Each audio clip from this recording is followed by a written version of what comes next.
In our previous roundtable discussion, we've examined the challenges facing all professionals, especially HR, when it comes to training and education in the digital world, and how global knowledge is helping companies effectively tap into that federal grant money. But what areas will be impacted by this training? We put the question to our panel of experts and asked how best you can transition your organization's skill set.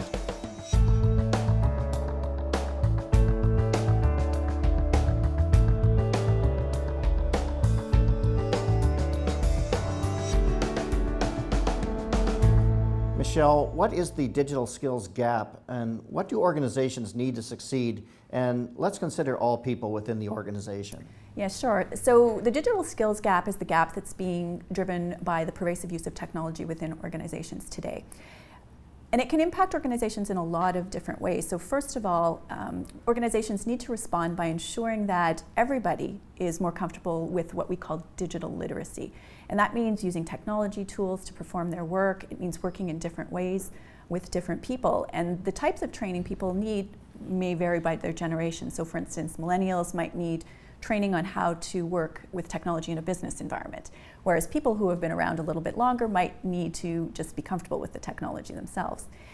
Within the IT organization, what we're seeing is a shift in skills for different things. So first of all, keeping up with the way that technology is going, understanding how to work with these new technologies and business models like social, mobile, the Internet of Things, data analytics, all really critical to make sure you've got the skills to support that and really work with the business to leverage them.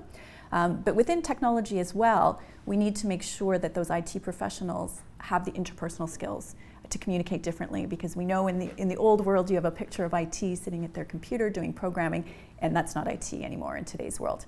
Finally, it really means equipping leaders with skills to work in this new virtual world, to make sure that they can use technology to properly engage a maybe geographically dispersed team, to make sure that people are enabled to do their work properly and to grow and develop their people, even if they don't see them every day. What roles are changing, or is there any common thread you are seeing across roles? So we're seeing both broad-based trends as well as changes to specific roles. So on the broad-based side, we're really seeing organizations have to invest in different communication skills. As we shift away from working face-to-face, we have to be able to use technology to communicate effectively, and that requires a really different skill set. We're also seeing a real shift towards innovation. Innovation is something that all companies are looking at, and that requires creative thinking and problem solving. Now on the specific side, we're seeing job roles change as well. So for instance, in technology, as Scott mentioned, it used to be about having the technology on premise and someone needed to know how to use that technology. Now those people today are being required to not necessarily work with the technology, but go out and find vendors who do, and negotiate contracts and manage that relationship. And as you can imagine, that's a real different skill set. We're also seeing more subtle changes, for instance, in project management. So as we're using more digital technology, the complexity of projects is actually increasing. And what that means for project managers is that where traditionally they were able to rely on their classic project management methodology to work effectively, we're really seeing a new demand for leadership skills. Finally, we're also seeing the advent of new roles, so something like a chief digital officer. And the training required for those people could depend on where they come from. In some organizations, they're filling that gap with someone from marketing, and in that case, that person really needs to learn a lot more about technology. In other instances, it might be someone from IT that takes that role, which means they have to learn about marketing.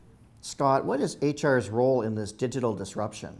So Don, I think there's a couple of things. First of all, this is a very forward-looking time, and it's important for HR to get ahead of the curve and to start creating a skills vision, a people vision that matches the business vision as we go through this digital disruptive time.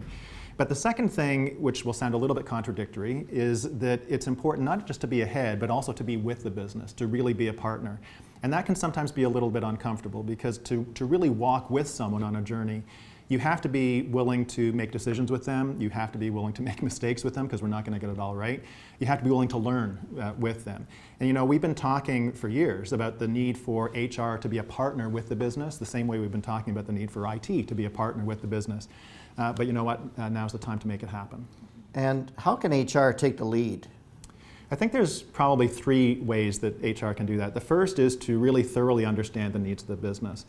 The second one is actually, Michelle used the word embrace. I think it's critical that HR themselves embrace the digital revolution. This is not just something about other people in the organization. When Michelle talks about all job functions, that includes the HR function, so that's the second one. And the third one is to realize that when we talk about all job functions, we're talking about all levels within the organization. So it's really important that senior leaders get on board with this, and that can be the most senior leaders within HR, within IT, right up to the top of the house, right up to the C-suite. Michelle, what steps would you encourage HR professionals to take now? So first of all, I would say if you're not already, get connected to your CIO. Really make sure that you understand that digital vision that your organization has. And if they don't have one, start to create some urgency and put the spotlight on the need for it. And of course, the ability to leverage the Canadian Job Grant to do that. Second, I would say make sure you've got a good understanding of both the technical and the non-technical skills in order for your organization to be effective and compete in this new digital world. Create a heat map of the skills that you don't have that you will need. And third, find a partner like Global Knowledge who can help make sure that you haven't missed anything. So Global Knowledge has the ability to work with you to look at the people, the process, and the technology skills required, and that's a critical part. Pam, I understand that the federal government is also backing the need to train our workforce. Can you elaborate on the program, and what can HR professionals do to understand if their people qualify for the program? Absolutely. Organizations across Canada are all eligible for this program, both for-profit organizations and non-profit organizations. Government agencies are excluded from the program, and there are some restrictions in certain provinces. The training that is eligible for the program fits under the categories of skills training, workplace methodology, as well as essential skills training. So those are the categories for training. And finally, you do need to get your training through an eligible training provider, such as Global Knowledge. Global Knowledge is an eligible training provider in all provinces throughout Canada. Scott, can you summarize how Global Knowledge can help? Sure, I think there's really two things. First of all, the thing to realize is that Global Knowledge is a learning and development company. So developing people's skills is why this business exists. And so absolutely, we do have the product and services across, all three domains that Michelle mentioned about people, process, and technology to help organizations as they go through this digital disruption.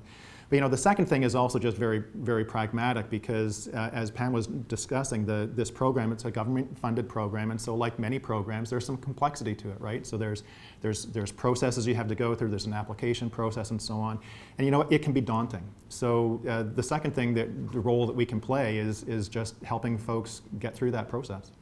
The time is now to learn how this digital transformation will impact your organization, so you can be prepared and aligned with the new world that this rapid transformation presents.